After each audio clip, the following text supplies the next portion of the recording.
ဆိုလို့ရှိရင်အဖေလည်းမရှိတော့ပါဘူးအမေလည်းမရှိတော့ဒါပေမဲ့အဖေတို့အမေတို့ရှိနေတဲ့သူလေးတွေဟာအဖေတို့အမေတို့ရဲ့မျက်နှာစင်သားလေးကိုနားနေပါဘဝနဲ့နှလုံးပကုံးနဲ့တဲ့အရှင်နဲ့ဒီစားတယ်ဘဝကတော့ကစီလေးနဲ့လူဖြစ်အောင်ကျွေးပေးခဲ့တဲ့ချမ်းမောင်တို့ရဲ့အမေတို့ရဲ့အမေများအားလုံးသားသမီးတွေနဲ့တွတ်ဆုံအသက်ကိုလည်းစတိကဆင်းပြီးတော့အမေတို့ပေးဆက်ပြပြီးသားသမီးတွေကိုချစ်ခဲ့ရတယ်အမေတို့ရဲ့အသက်အရွယ်တွေ80ကျော်လို့90အတွင်းကိုရောက်သွားပြီဆိုသူတို့စိတ်ကလေးတွေငြိမ်မှုပြန်သွားတဲ့အခါလေးတွေနဲ့ကြုံခဲ့အဖေတို့မေတို့မညိုညင်ရအဖေတို့တွေအသက်ကြီးလို့ထမင်းလေးတွေစားတဲ့အခါမျိုးလက်တုံးချီတုံးနဲ့စားပြီးဖိစင်သွားတာလေးတွေရှိရင်လေ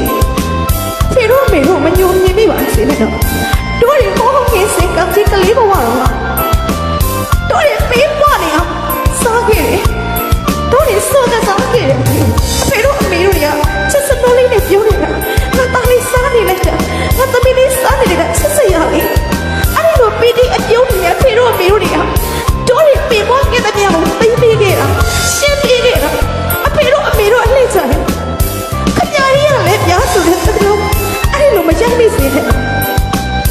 ဖေတို့မေတို့နားထိုင်သွားပြီဆိုရင်လေကိုပြောတဲ့စကားလေးတွေမကြားခင်ခညာရီကလည်းပြဒါလေးတော့မကြားဘူးလားရှင်ထဲမှာမတွေးမိစေနဲ့တော့